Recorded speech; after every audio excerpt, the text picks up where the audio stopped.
اور خواب میری وچ بھی آیا ماہی تے میں پھر وہ گل وچ پا لئیاں باواں تے ڈر دی ماری اکھ بھی نہ کھولاں کتے پھر بچھڑ نہ جاواں۔ فرماتے ہیں مجھے محبت ہو گئی، خواب میں زیارت ہو جاتی۔ اچھے لوگوں سے پیار کریں، اچھے لوگوں کی طرز اختیار کریں، ذہن کو جتنا مثبت کر سکتے ہیں، جتنا منفی خیالات سے دور کر سکتے ہیں اتنا کریں۔ اپنی اصلاح اسی وقت ہوگی جب آپ کسی اصلاح والے کے قریب بیٹھیں گے، اچھے لوگوں کی سنگت اختیار کریں گے۔ صحیح بخاری اور صحیح مسلم میں حدیث ہے، نبی پاک علیہ السلام فرماتے ہیں جب اللہ تعالیٰ کسی بندے سے محبت کرتا ہے تو حضرت جبریل امین علیہ السلام کو بلاتا ہے اور بلا کر کے فرماتے ہیں جبریل میں فلاں آدمی سے محبت کرتا ہوں، آسمان نے دنیا پہ اعلان کر دو کہ سارے لوگ اس سے محبت کریں۔ اور پھر فرماتے ہیں کہ اے جبریل امین علیہ السلام آپ دنیا میں لوگوں کے دلوں میں یہ بات ڈال دیں کہ اللہ فلاں آدمی سے پیار کرتا ہے لہذا سارے اس سے محبت کرو۔ صالحین کا پیار دین کا بہت بڑا حسن ہے۔ بخاری میں، مسلم میں، کتب احادیث میں ایک پورا باب ہے کہ کسی سے محبت کرو تو اللہ کی رضا کے لیے اور کسی سے بغض رکھو تو اللہ کی رضا، پورا باب ہے، ایک دو حدیث نہیں۔ اب ہوتا یہ ہے کہ ہمارے زمانے میں کچھ لوگ تو بیچارے ویسے ہی بڑے بعض چیزوں سے آوازان ہیں، ان کی طبیعتیں ویسے ہی بڑی تلخ ہیں، بڑی ترش ہیں، وہ ویسے ہی ذرا دنیا سے ہٹ کے چلنا چاہتے ہیں، ان کا مزاج ہے۔ وہ کیا کرتے ہیں کہ وہ بدگمانیاں پیدا کرنا، سوسائٹی کے اندر بری سوچوں کا فروغ دینا اپنے لیے وہ ضروری سمجھتے ہیں اور اپنی ذمہ داری سمجھتے ہیں۔ میں اکثر یہ مثال دیا کرتا ہوں کہ محبت بھی اگر ہم پیدا کرنا چاہیں تو پیدا ہو سکتی ہے اور کسی کی عداوت پیدا کرنا چاہیں تو وہ کام بھی ہو جاتا ہے۔ بہو جانا چاہ رہی تھی میکے، اس نے اپنے شوہر سے یا اپنی ساس سے کہا کہ مجھے گھر جانا ہے۔ تب ایک پہلو تو یہ ہے کہ وہ شام کو بیٹا گھر آیا تو اماں کہتی ہے کہ پتر دیکھ، بیٹا نہیں چاہ رہا تھا کہ وہ جائے، تو اماں اس کی ذہن سازی کرتی ہے، کہتی بیٹا دیکھ تو ہر وقت اپنی ماں کے پاس رہتا ہے، باپ کے پاس رہتا ہے، بہن بھائیوں کے پاس رہتا ہے، تو بیچاری اگر 6 ماہ کے بعد 3 ماہ کے بعد تقاضا کرتی ہے تو اس کا بھی تو دل کرتا ہے نا اپنے ماں باپ سے ملنے۔ اب بچہ نرم ہوتا ہے، وہ شوق سے گاڑی نکالتا ہے، شوق سے چھوڑنے جاتا ہے، اس کے دل میں محبت فروغ پکڑ گئی۔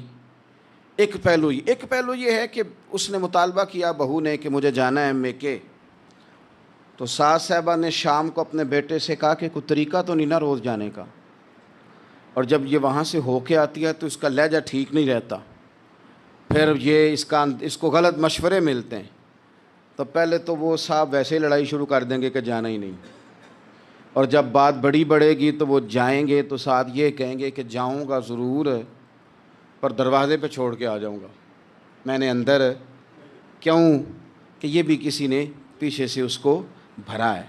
آپ کسی بندے کے بارے میں بھی، کسی کے بارے میں بھی، ہمارے تمام جگہوں پہ اسی طرح ہی ہوتا ہے، دوستوں کی محفل ہو، تنظیمیں ہوں، ہمارے دفاتر ہوں، سب جگہ کچھ لوگ باقاعدہ کام کرتے ہیں نفرتیں بھرنے کا۔ او فلانا تم نے دیکھا کیا کر رہا تھا، ذہن بناتے ہیں، بندہ اس سے الرجی کھانے لگتا ہے، نفرت کرتا ہے، کچھ ذہن بناتے ہیں یار کتنا بھلا آدمی ہے، دیکھو کتنے وقت پہ آتا ہے، بیچارہ گھر میں اس کے کوئی اور ہے بھی نہیں پھر بھی چھٹی نہیں کرتا، وقت پہ آتا ہے۔ تو یہ ذہن سازی نفرتوں کی بھی لوگ کرتے ہیں، محبتوں کی بھی۔ ایک مثال اور دے دوں چھوٹی سی، ایک مکھی وہ ہے کہ آپ کا پورا وجود موجود ہے پر وہ وہاں بیٹھے گی جہاں پیپ ہے جسم میں، باقی کسی جگہ نہیں بیٹھ، اس کا مزاج ہے غلاظت والی جگہ پہ بیٹھ، مزاج ہے، اس نے ڈھونڈ گئی کسی غلط بات پہ، ساتھ ہی غلط طبیعت ہے اس کی، مانتے نہیں بہت سے لوگ پر غیبت کے قائل ہوتے ہیں، ذہن میں فطور ہوتا ہے، بیٹھنا ہی غلط جگہ پہ، حالانکہ باقی سارا جسم موجود ہے، پیپ والی جگہ پہ، ریشے والی جگہ پہ، زخم والی جگہ پہ بیٹھنا ہے، اور وہاں سے اٹھ کے جب کہیں اور بیٹھنا ہے تو وہاں بیماری پھیلانی۔ ایک مکھی وہ بھی ہے جو ڈھونڈتی ہے سارا زمانہ پر بیٹھتی پھول پہ ہے، اور جب وہ پھول پر بیٹھ کر اپنے گھونسلے میں جا کے بیٹھتی ہے تو پتہ ہے وہاں کیا پیدا ہوتا ہے؟ شہد پیدا ہوتا ہے، اور شہد وہ ہے جو شفا دیتا ہے۔ آج کچھ لوگوں نے پراپوگیٹ کر دی چیزیں، ولی کیا ہوتے ہیں، درویش کیا ہوتے ہیں، صوفی کیا ہوتے ہیں، قرآن پاک پڑھو، نماز پڑھو، عبادت کرو، ختم ہو گئی بات۔ او خدا کے بندو سمجھو، یہ ولی تھے جن کو صحابہ کہا جاتا ہے، ولی ہی تھے جن کو اہل بیت کہا جاتا ہے۔ قرآن پاک کے دفاع کے لیے، احادیث کی حرمت کے لیے، دین کی تبلیغ کے لیے جو میدانوں میں نکلا کرتے تھے انہیں ولی کہا جاتا تھا۔ ولی کا معنی اللہ کا دوست، ان سے پیار کرنا، ان کے لیے اپنے دل میں جذبات رکھنا۔ بخاری مسلم میں حدیث ہے، نبی پاک علیہ السلام نے فرمایا جو دو لوگ رب کی رضا کے لیے آپس میں پیار کریں، جو اللہ کی رضا کے لیے آپس میں پیار کریں، اللہ ان دونوں سے محبت فرماتا ہے۔ آپ غور کریں، اللہ کے نیک بندوں کا پیار۔ داتا گنج بخش علی حجویری رحمۃ اللہ علیہ نے کشف المعجوب شریف میں لکھا ہے، خواجہ حسن بصری کا قول۔ خواجہ حسن بصری تابعی ہیں، حضرت مولا علی شیر خدا کرم اللہ تعالی وجہہ الکریم کے شاگرد ہیں، فیض یاب ہونے والے ہیں صحابہ سے، بڑی باریک بات کرتے ہیں۔ فرماتے ہیں برے لوگوں کی صحبت میں نہ بیٹھنا، برے لوگوں کی باتیں نہ سننا۔ اگر تم برے لوگوں کی صحبت میں بیٹھو گے، برے لوگوں کی باتیں سنو گے تو وہ تمہیں اچھے لوگوں سے بدگمان کر دیں گے۔ تمہاری فکر میں، تمہارے ذہن میں وہ اچھے لوگوں کے خلاف چیزیں بھر دیں گے۔ برے لوگوں کی صحبت اچھے لوگوں سے بندے کو دور کر دیتی ہے۔ تو بھائی اچھے لوگوں کی صحبت میں آئیں گے آپ تو اچھے لوگوں کے بارے میں آپ کی ذہن سازی ہوگی۔ اللہ کے نیک بندوں سے پیار کریں، ان کے ساتھ محبت کریں، ان کے لیے اپنے دل کے اندر اچھے جذبات۔ یہ ہمارے پاس ہیں داتا علی حجویری، ان کے مزار شریف پہ حاضری دیں۔ دیکھیں، غلط کام جہاں ہوتا ہو غلط کام کو روکا جاتا ہے، اصل چیز کو بدل نہیں دیا جاتا۔ داتا صاحب محسن ہیں اس امت کے، اور ڈاکٹر اقبال نے کہا سید حجویر مخدوم امم۔ داتا صاحب تو وہ ہیں کہ امت ساری کے مخدوم ہیں، ساری امت کو ان کی خدمت کرنی چاہیے۔ داتا صاحب رحمۃ اللہ تعالیٰ علیہ کی کشف المعجوب آپ پڑھیں تو سطر سطر روشنی، جگہ جگہ آپ کے لیے خیر، تعلیمات۔ داتا صاحب نے دین کا کام کیا، ڈیوٹی کی۔ عرس شریف پہ تو میں بھی نہیں جا پاتا، رش بڑا ہوتا ہے، خرافات بھی بعض جگہ پہ بڑی ہوتی ہیں، بعض ایسے کام ہوتے ہیں جو قطعاً نہیں ہونے چاہیے اور ان کی ہر فورم پہ مذمت ہونی چاہیے، پر ہمیں داتا صاحب کی حاضری تو نہیں نہ چھوڑنی چاہیے۔ ہمیں تو کوشش چلیں عرس سے پہلے یا عرس کے بعد، میری اپیل ہے ضرور جائیے گا، اور جا کے نا تو ضروری نہیں کہ آپ کوئی خاص دل کے اندر بات ہی لے کے جائیں۔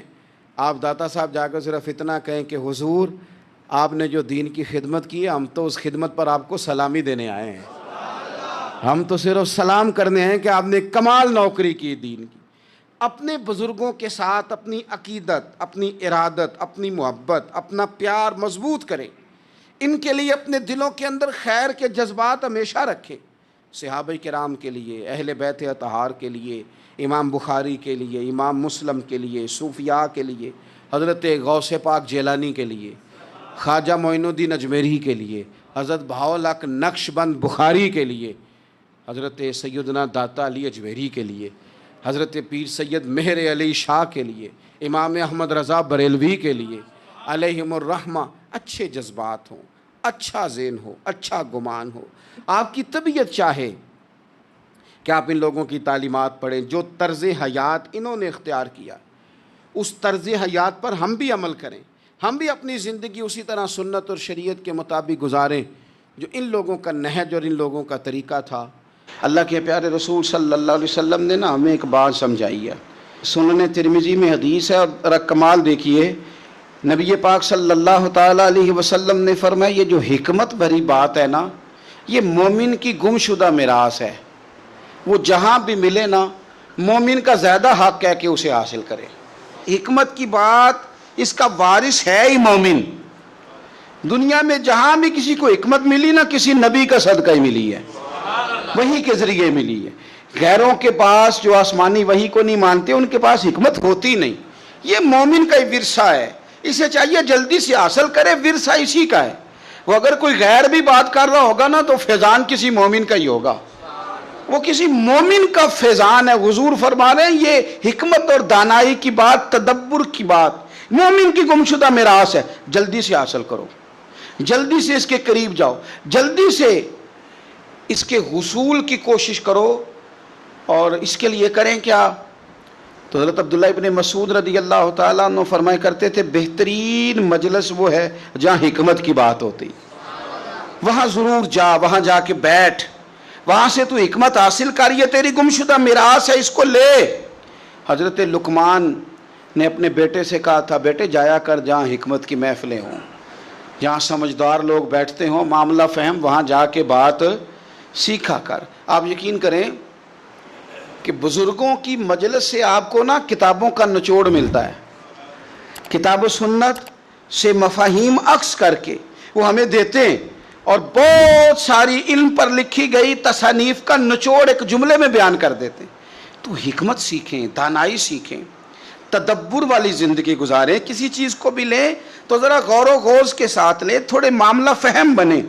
ایک چھوٹی سی بات اور کر لوں، سازشی نہ بنیں.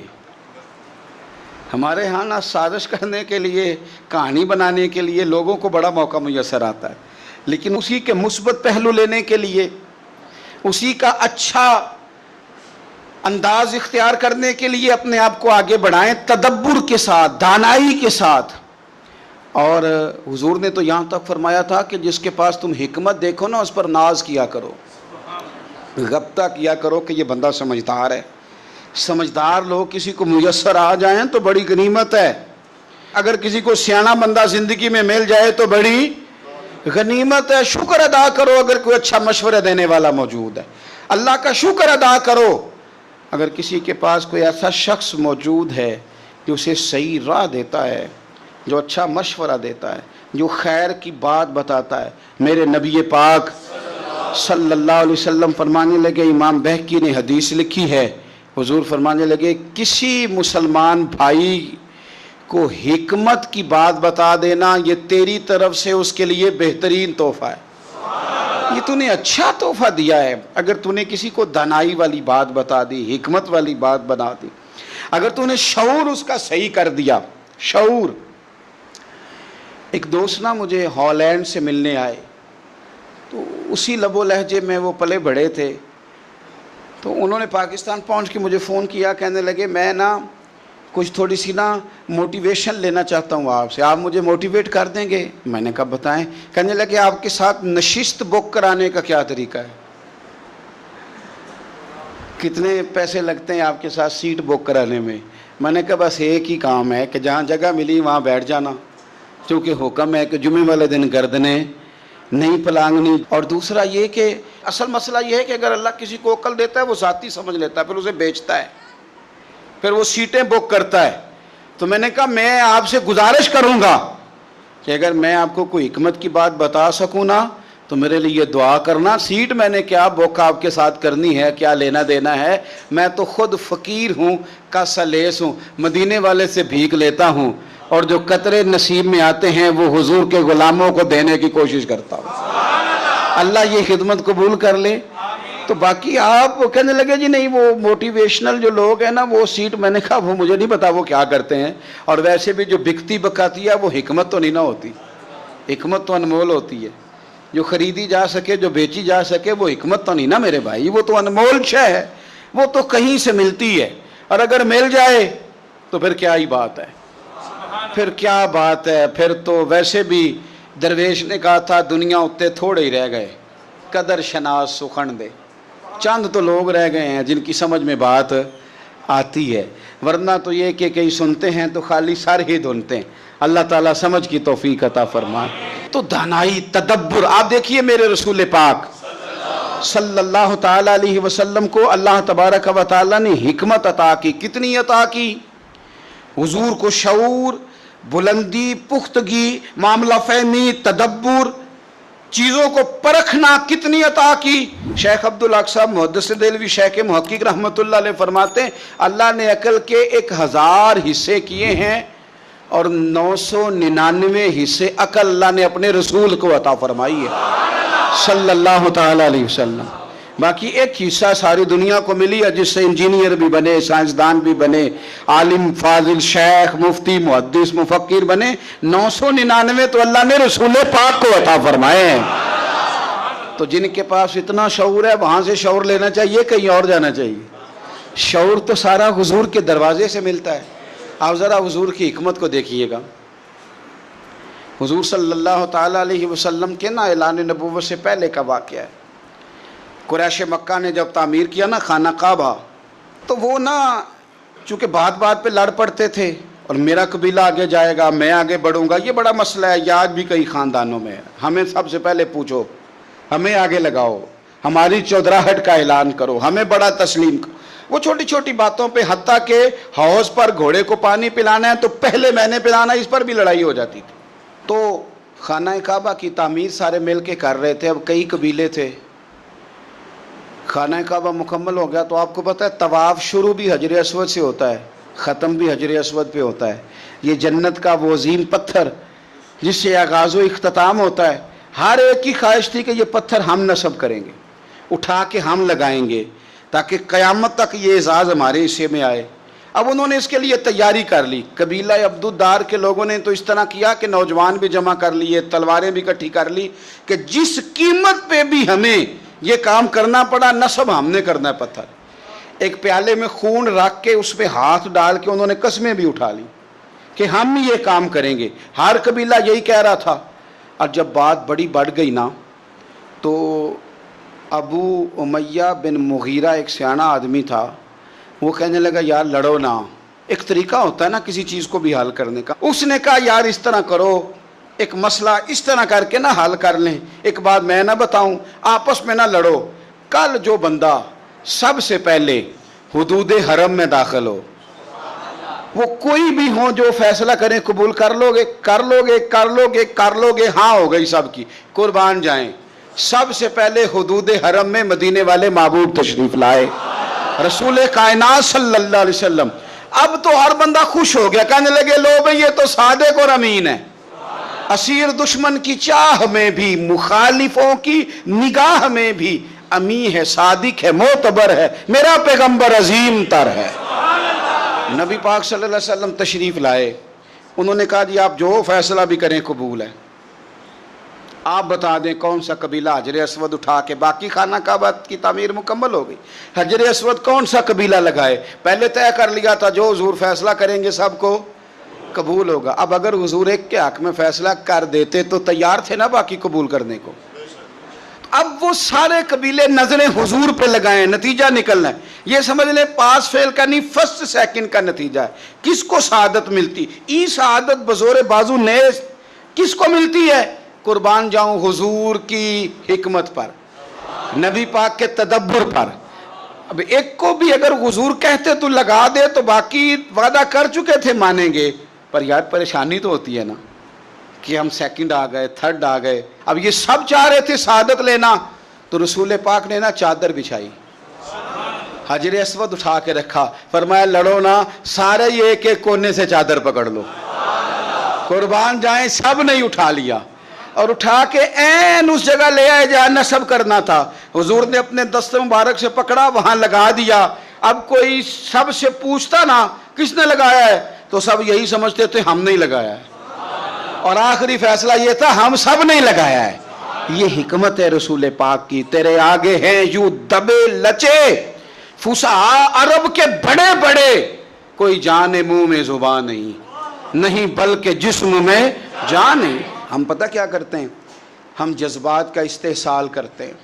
کچھ لوگوں کے جذبات پہ قدم رکھ کے کچھ لوگوں کو خوش کرتے ہیں. یوں نہ کریں, چلیں سب کو تو بندہ خوش نہیں کر سکتا, پر استحصال نہ کریں, توہین نہ کریں, تضحیک نہ کریں, دل توڑے نہ. سب کے جوڑ نہیں سکتے تو چلو کسی کا توڑے نہ. سب کے ساتھ تو آپ نہیں چل سکتے, ہر بندے کو تو خوش نہیں کر سکتے, لیکن استحصال نہ ہو, کسی کی توہین نہ ہو, کسی کو یہ نہ محسوس ہو کہ مجھے اہمیت نہیں دی گئی. قربان جائیں. سعد بن عبادہ رضی اللہ تعالیٰ عنہ فتح مکہ والے دن نا ان کے ہاتھ میں جھنڈا تھا, لمبردار تھے. کوئی حکمت بن گئی, ان کو معزول کرنا تھا, کسی اور کو ان کی جگہ مقرر کرنا تھا. اب فتح مکہ ہے, سامنے قریش ہیں. ان کے سامنے کسی صحابی کو معزول کرنا ہے، فتح ہو رہی ہے، حضرت سعد بن عبادہ رضی اللہ تعالیٰ عنہ جلیل القدر صحابی ہیں، اب ان کی جگہ کسی کو مقرر کرنا ہے، بات بھی کوئی اتنی بڑی نہیں، بس حکمت کا تقاضا ہے کہ ان کو تبدیل کر کے کسی اور کو لگایا جائے۔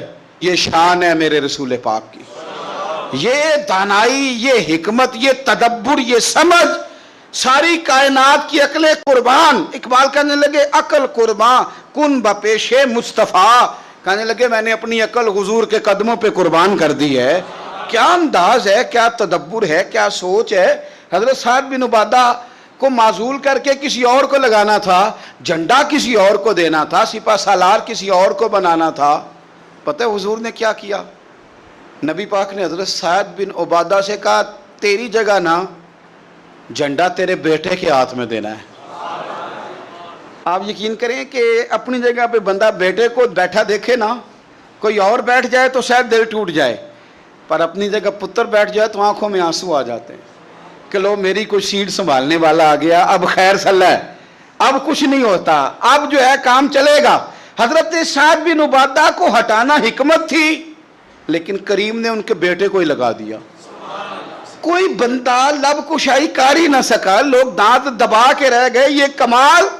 بس پھر کہنا پڑتا ہے زندگیاں ختم ہوئی اور قلم ٹوٹ گئے، پر آقا تیرے اوصاف کا ایک باب بھی پورا نہ ہوا۔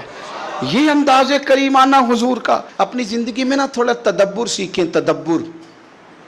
آپ نے ناراض نہیں ہونا، کہہ دوں ایک چھوٹی سی بات، مجھے کئی دفعہ نا اس نوجوان کو ڈانٹنے کو دل کرتا ہے جس سے نا اماں کی اور بیوی کی لڑائی بھی صحیح نہیں ہو رہی۔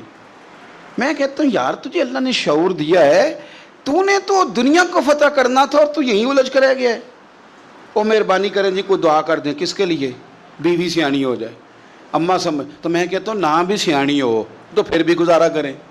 آپ کچھ بڑا کام کریں زندگی میں، آپ کچھ انقلاب قوم کے لیے، ملت کے لیے، مذہب کے لیے، نظریے کے لیے، یہیں الجھے رہنا ہے ساری زندگی۔ آگے بڑھیں، اتنی بھی شعور ہمارے پاس تدبر کی کمی آ جائے کہ گھر کا نظام بھی ہم سے ٹھیک نہ ہو، یہ ٹینشن لے کے ہی ہم بال سفید کر کے بیٹھ جائیں۔ تدبر کا معاملہ کریں، حکمت کا معاملہ کریں۔ بیوی کا اور اماں کا اتنا مقابلہ نہیں ہوتا جتنا سوکنوں کا مقابلہ ہوتا ہے، سوتن کا جتنا مقابلہ ہوتا ہے۔ تو رسول پاک کی بارگاہ میں تو 11 ازواج مطہرات رہتی تھی، 9 بیک وقت موجود ہوتی تھی۔ تو تدبر کے ساتھ حضور نے سب کے حقوق ادا کیے، حکمت کے ساتھ سب کے جذبات کا خیال رکھا، ہر ایک کو حضور نے شان دی۔ تو نے ہر شخص کی قسمت میں یہ عزت لکھی اور آخری خطبے کی صورت میں نصیحت لکھی۔ حضور نے ہر ایک کو عظمتوں سے نوازا، شان عطا فرما۔ ہم کیا ہیں؟ الجھ گئے، چھوٹا سا مسئلہ حل ہی نہیں ہو رہا۔ تھوڑا تدبر دکھائیں، تھوڑی سوچ آپ بڑی کریں، تھوڑا حوصلہ۔ اور اس کے لیے نا سب سے زیادہ سینا اس نے ہے جو سب سے زیادہ سیانا ہے، جو سب سے زیادہ، ہاں یہ اگرچہ پنجابی کا جملہ ہے پر میں نے اس کو پورا نچوڑا ہے، اس کو میں نے نچوڑا ہے، اور یہ بالکل سچی بات ہے کہ عقل ہوئے تھے، ہاں جو سیانا ہے وہ بہرحال پریشان تو عقل ہوئے تھے۔ اگلی گل میں نہیں جے کرنی، وہ تو انہوں پتہ ہے، لیکن عقل ہوئے تھے پھر تے سوچا چنگیاں نے، اتنی بری چیز۔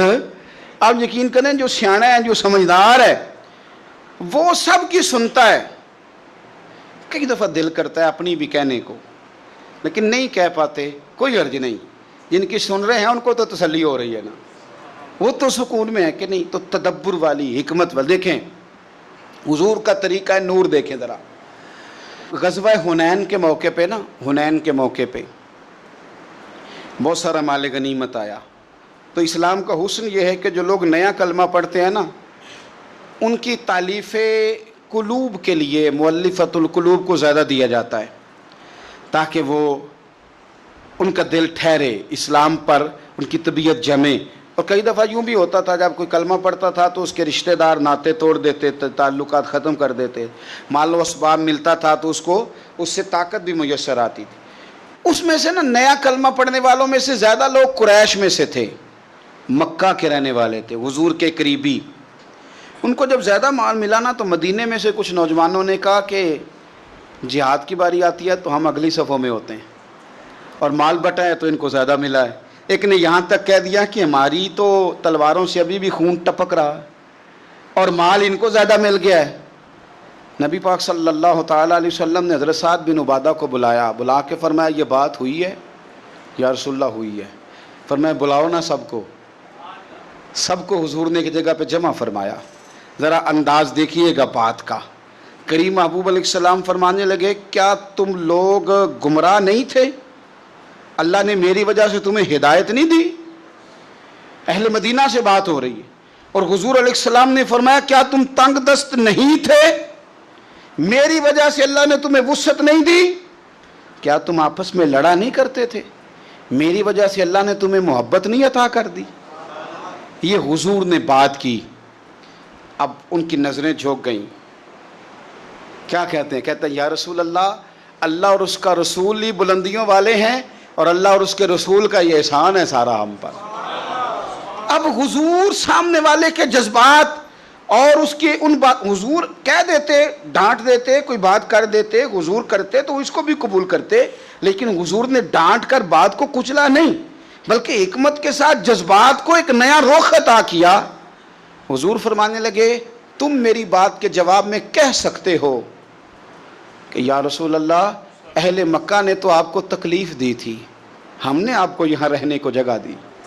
تم کہہ سکتے ہو کہ یا رسول اللہ صلی اللہ علیہ وسلم یہ تلواریں لے کے آئے تھے، ہم تھے جو دفاع میں آگے بڑھے۔ تم کہہ سکتے ہو کہ ہم نے مال اسباب آپ کی خدمت میں، تم کہو نہ کہو۔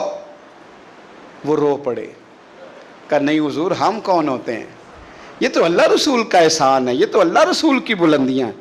اب وہ باتیں نہ، پہلے ان کے جذبات اور تھے، اب بات آنسوؤں میں آ گئی، درد میں آ گئی، رو پڑے۔ عاشق دا کام ہی رونا تونا تے بنا رویوں نہیں منظوری۔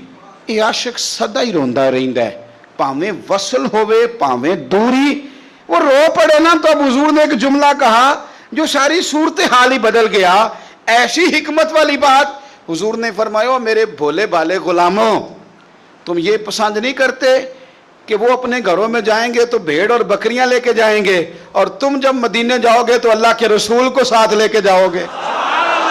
تم یہ پسند نہیں کرتے کہ میں تمہارے بس پھر تو نا جذبات تھے کہ وہ آنسوؤں کے رستے بہہ گئے، اور ان کی خوشی کا کوئی ٹھکانہ ہی نہیں۔ یہ تدبر ہے، یہ حکمت ہے۔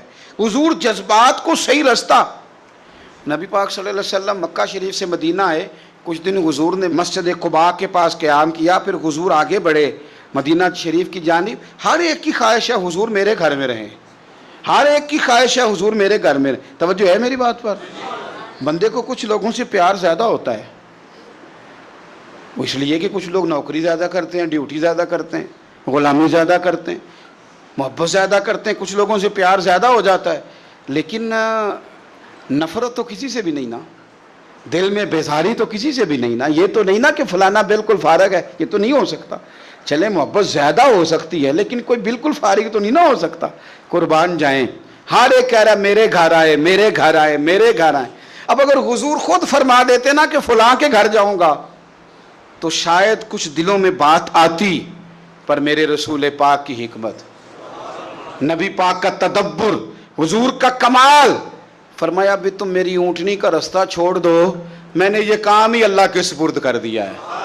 میری اونٹنی معمور ہے، جہاں رب حکم دے گا چاہے گا وہاں بیٹھ جائے گی، جہاں رب چاہے گا، تاکہ کسی کے دل میں کوئی بات آئے نہ۔ یہ حکمت ہے، یہ دانائی ہے۔ حضور تشریف لے جا رہے ہیں، اونٹنی اس جگہ بیٹھ گئی جہاں آج مسجد نبوی ہے، گھر تھا سامنے حضرت ابو ایوب انصاری کا، اور اونٹنی بیٹھ گئی تو حضور صلی اللہ علیہ وسلم اترے نہیں۔ یعنی کوئی یہ نہ سمجھ لے کہ اچانک بیٹھ گئی، حضور نے لگام اونٹنی کے گلے پہ ڈال دی۔ اونٹنی ایک دفعہ پھر اٹھی، پھر گھومی، پھر دوبارہ اسی جگہ آ کے بیٹھ گئی۔ جب دوبارہ بیٹھ گئی سمجھ گئے سارے کہ یہ تو واقعی اللہ کی طرف سے مامور ہے۔ اسی جگہ کا انتخاب کیا گیا ہے۔ آپ اپنی زندگی میں تھوڑا تدبر تو پیدا کریں، تھوڑی دانائی تو لائیں، تھوڑا سا نا سوچ سمجھ کر چیزوں کو آپ کریں۔ کچھ لوگوں کو بات کرنے کی بڑی جلدی ہوتی ہے، بڑی جلدی، اور وہ ایسی بات بھی کر دیتے ہیں جو تکلیف کا باعث ہوتی ہے، تکلیف کا۔ وہ بظاہر تو انہوں نے کہہ دیا بغیر سوچے سمجھے جملہ، لیکن کیا مطلب کچھ دن پہلے ایک دوست نے بڑے پیار سے بات کر دی، میں کوئی ایسی بات تو نہیں کرتا، وہ کہنے لگے جی ایک بات کرنی تھی، میں نے کہا جی کہیں، کہنے لگے یہ مولوی اور پیر امیر لوگوں کی طرف کیوں جاتے ہیں؟ میں نے کہا سبحان اللہ، اب کیا جواب ہے اس کا؟ میں انہوں نے کہا میں کہہ رہا تھا حل ہے یہ کہ تم ہی امیر ہو جا، یہی حل ہے نا جی اس کا۔ یہ کیا مطلب بات؟ کوئی امیر غریب کا مسئلہ نہیں ہوتا، میں سب کی بات نہیں کرتا، لیکن یار آپ فٹافٹ بات نہ کر دیں، آپ چیزوں کو سوچیں۔ میں کئی دفعہ 200 میل کا سفر کر کے گھر آ جاتا ہوں اور پٹرول اپنی جیب سے ڈلواتا ہوں۔ میں مسجد میں بیٹھا ہوں، دیانتداری سے کہہ رہا ہوں، ایسے بھی سنگی ہیں، یہ بڑے بڑے معاملات ہیں، بڑی بڑی آزمائشیں۔ ایک دفعہ پنڈی سے واپس آ رہا تھا، کچھ لوگ پیار کرتے ہیں نا، میرا موبائل خراب کم ہی ہوتا ہے، کوئی تحفے میں لے جاتا ہے اکثر نکال کے، اب بھی خراب ہو گیا۔ رات میں نے ایک بچے سے کہا، میں کیا ایت کی کوئی سستا جا لمنا ہے؟ وہ کہتے جی کیوں؟ میں کہ نکل ہی جانا ہے، کہتا کسی کو دینا جاتا پھر کچھ اجدا دیو لے کے، یہ ہوتا ہے۔ اچھا اب یہ کہ پنڈی سے لوٹ رہے تھے، رستے میں کسی نے محفل میں کسی نے جیب شیب بھی سارا کچھ صاف کر لیا، پٹرول پمپ پہ گئے تو میرا خیال تھا ڈرائیور کے پاس پیسے ہوں گے، وہ میں نے اس سے کہا پٹرول، تو کہنے لگا پیر صاحب میرے کو تو کوئی شے بھی نہیں۔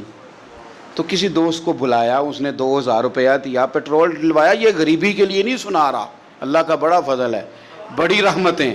صرف آپ کو یہ بات سمجھا رہا ہوں کہ کوئی جملہ جب ہم بولتے ہیں، کوئی بات جب ہم کرتے ہیں، تو تھوڑا اس میں اگر تدبر ہو، اس میں تھوڑی سی حکمت ہو، اس میں تھوڑی سی دانائی ہو، اس میں کچھ ایسا معاملہ ہو، تو پھر چیزیں اور ہوتی ہیں۔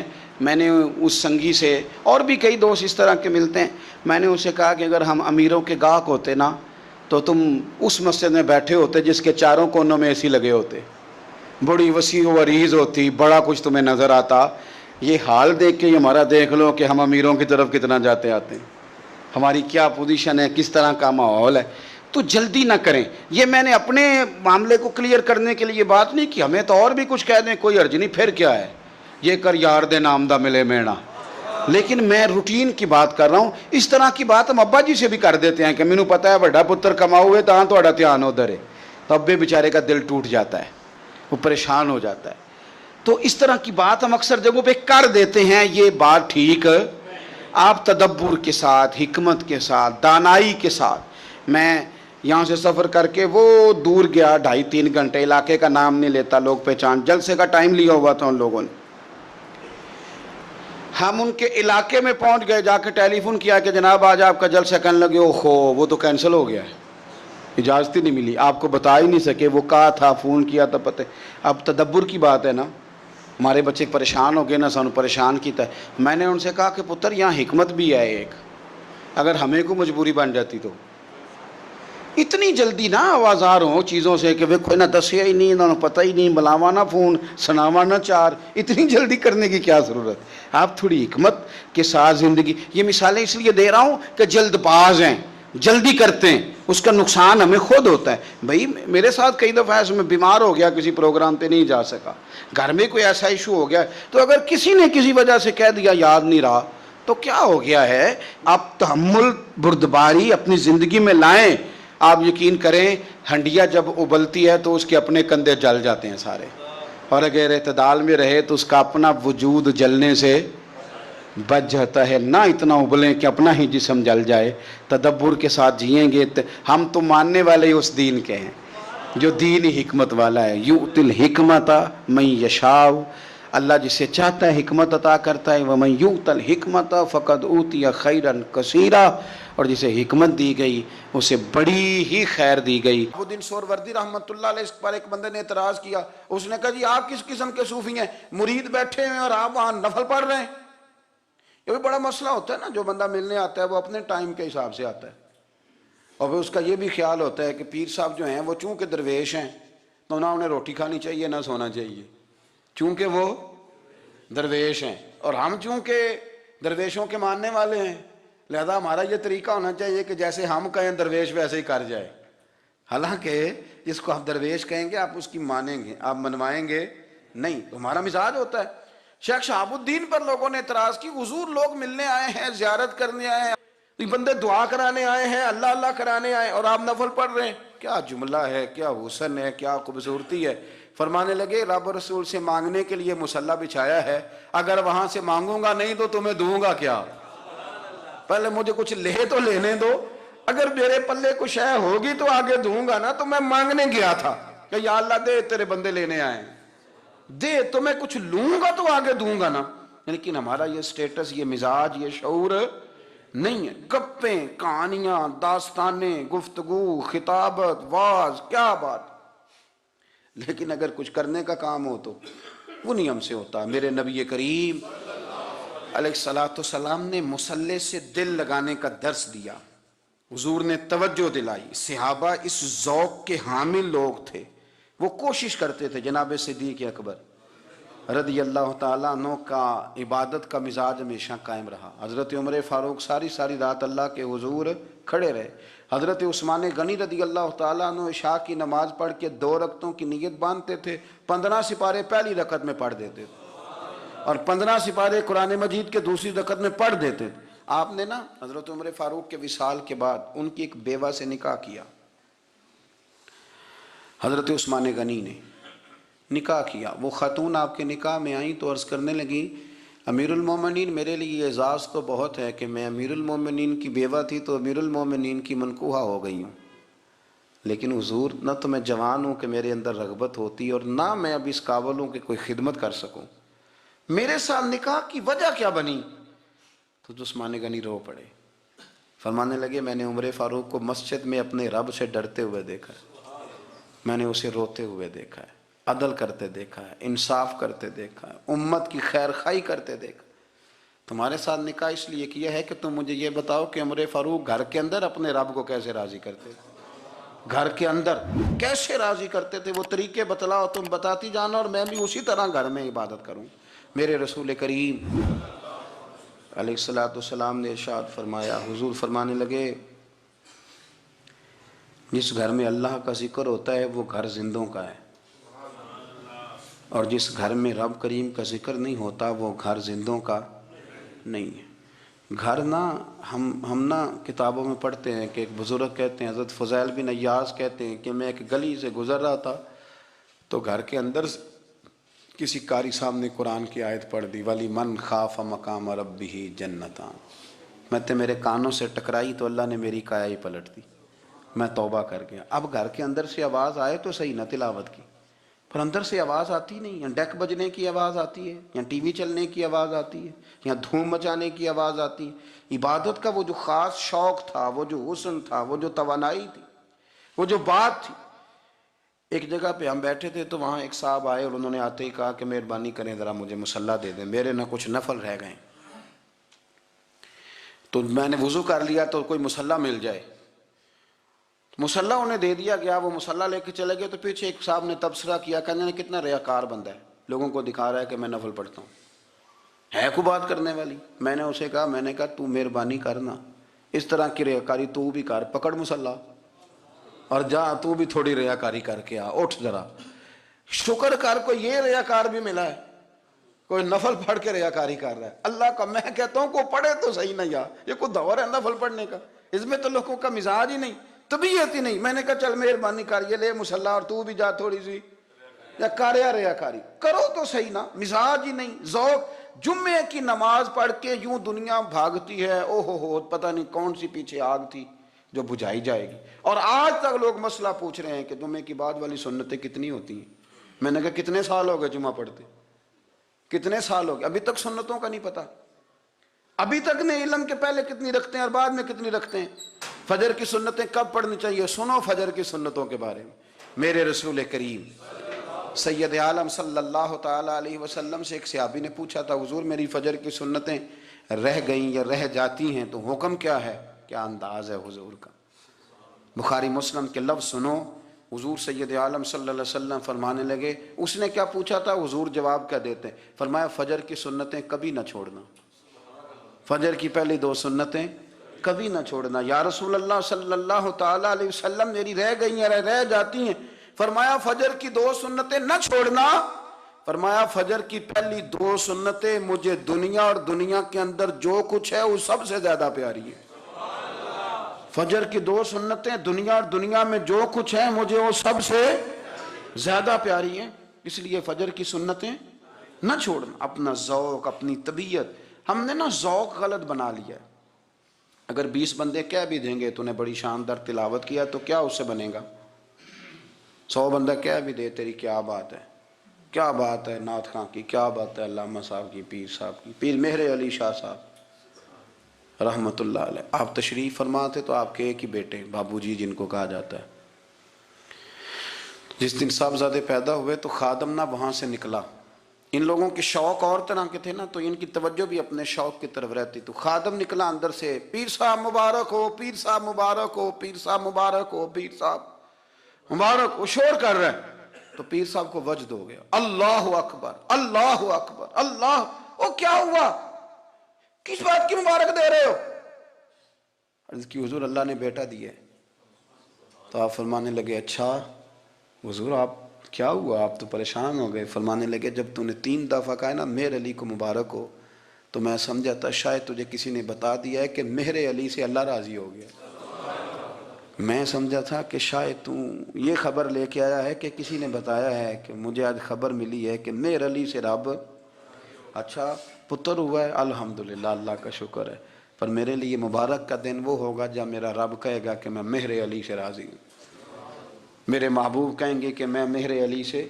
آپ بات کو سمجھیں، شوق ہی کسی اور طرف تھا، دل ہی کہیں اور لگا ہوا تھا، طبیعت ہی کہیں اور مائل تھی۔ کوئی وظیفہ پوچھتے تھے تو پڑھتے تھے وہ لوگ، کچھ اللہ اللہ انہیں بتائی جاتی تھی تو کرنے کا ذوق رکھتے تھے، طبیعت تھی، قائل تھے۔ نعت سرکار کی پڑھتا ہوں میں، بس اسی بات سے کرنے میرے رحمت ہوگی، ایک تیرا نام وسیلہ ہے میرا، رنج و غم میں اسی نام سے راحت ہوگی۔ یہ سنا ہے کہ بہت دور اندھیری ہوگی، قبر کا خوف نہ رکھنا ہے دل، وہاں سرکار کے چہرے کی زیارت ہوگی، ان کو مختار بنایا ہے میرے مولا نے، خلد میں بس وہی جا سکتا ہے جس کو ہنسنے کے بابا کی اجازت ہوگی، نعت سرکار کی پڑھتا ہوں میں، بس اسی بات سے گھر میں میرے رحمت ہوگی، حشر کا دن بھی عجب دیکھنے والا ہوگا، زلف لہرا کے جب آئیں گے، پھر قیامت میں بھی اور قیامت ہوگی، زلف لہرا کے جب آئیں گے، پھر قیامت میں بھی اور قیامت ہوگی، نعت سرکار کی پڑھتا ہوں میں، بس اسی بات سے گھر میں میرے رحمت ہوگی۔ حضرت ربیع کہتے ہیں میں بڑی دور سے سفر کر کے گیا حضرت اویس کرنی سے ملنے، بڑی دور سے، اور جب میں پہنچا تو فجر کا وقت تھا، تو حضرت اویس کرنی کو میں نے پا لیا، تو وہ نماز پڑھ کے نا قرآن شریف لے کے بیٹھ گئے. فرماتے ہیں اشراق چاشت کا وقت ہوا تو نفلوں کی نیت باندھ لی. محدث ابن الجوزی نے لکھا ہے، فرماتے ہیں پھر جب زوال کا وقت ہوا تو مسجد میں جھاڑو دینے لگ گئے. زور کی نماز پڑھ کے تو عصر کی تیاری تک وہ مسجد میں بیٹھے رہے. اور میرے نبی پاک علیہ السلام نے فرمایا جو نماز کے انتظار میں بیٹھا ہو وہ نماز ہی میں ہے، وہ نماز ہی میں ہے. فرمایا میری دنیا، میری امت کی جو رہبانیت ہے نا وہ اتنی ہے کہ نماز کا انتظار کرے. اذان کے بعد نماز کا یہ راہب ہیں، یہ اس وقت چھوڑ کے بیٹھے ہیں سارا کچھ. فرماتے ہیں عصر تک انہوں نے اللہ اللہ کی، پھر مغرب تک کی، عشاء کی نماز ہوئی تو نماز پڑھی تو وہ تھک گئے. اب مجھے وہ فارغ ہوں، مصلی چھوڑے تو میں ملاقات کروں نا. یہ آپ حیران نہ ہو کہ اتنی دیر بندہ کیسے اللہ اللہ کر. ہم نے کی نہیں نا اس لیے ہم پریشان ہیں. جو عادی ہوتے ہیں وہ کر بھی لیتے ہیں. وہ یہ کام، میری بات کی سمجھ آ رہی ہے؟ جب جاتے ہو کسی دفتر میں تو 8 گھنٹے کھڑے رہ لیتے ہو نا. مجبوری ہوتی ہے تو کھڑے رہا جا سکتا ہے. پاسپورٹ کے دفتر بولیے، امیگریشن کی لائنوں میں، اور میں نے تو امبیسیوں میں بندے 12 گھنٹے پہلے جا کے کھڑے دیکھیں، رہ لیتے ہیں کھڑے. تو اگر ان کاموں کے لیے رہا جاتا ہے تو اللہ رسول کے لیے بھی کھڑے رہا جا سکتا ہے. تو فرمانے لگے کہ جب عشاء کی نماز کے بعد آخر انسان تھے، تھک گئے، نیند کا غلبہ ہوا تو تھوڑی ایسے آنکھ بند ہوئی تو کھلی تو رونے لگے. حضرت ویسے کرنی ہے، رو کے کہنے لگے مالک مجھے غافل تو نہ کر، ابھی میں نے کیا بھی کچھ نہیں، دن ختم ہو گیا، کوئی نفل نہیں، کوئی اللہ اللہ نہیں، اللہ مجھے غافل نہ کر، میری مدد فرما. فرماتے ہیں جب وہ روئے تو میرے ساتھ جو شخص تھا میں نے کہا اٹھو چلیں. کہنے لگا حضور ملنا نہیں. فرمایا جو میں لینے آیا تھا وہ مجھے مل گیا ہے، جو میں ان سے سیکھنے آیا تھا وہ مجھے نصیب ہو گیا. اب اور میں نے کیا لینا، ختم ہو گئی بات، اٹھو چلیں.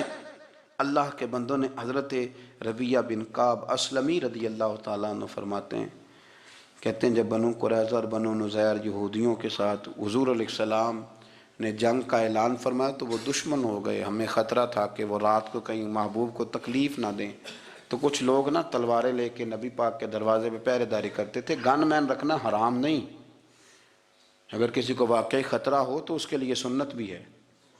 حضرت علی المرتضیٰ تلوار لے کے حضور کے گھر کا پہرا دیتے تھے.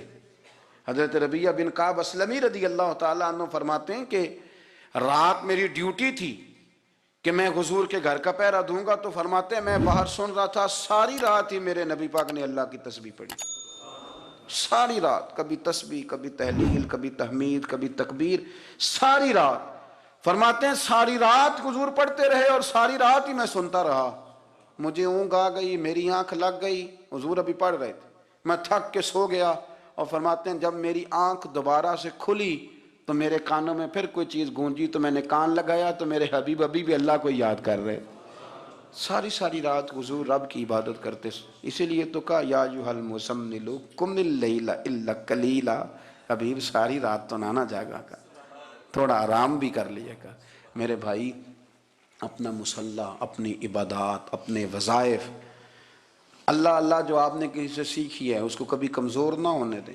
شجرہ شریف جو کسی بزرگ سے آپ لے لیتے ہیں تو کیا رسم ہے کوئی؟ اس پہ کچھ لکھا ہوتا ہے، وہ پڑھنے کے لیے دیا جاتا ہے. اس پہ لکھا ہوتا ہے کہ یہ اللہ اللہ آپ نے کرنی ہے. ساری زندگی کسی اسکول میں داخل ہو گئے اور وہاں جا کے آپ نصاب ہی نہ پڑھیں، کتاب ہی نہ کھولیں تو پاس ہو جائیں گے؟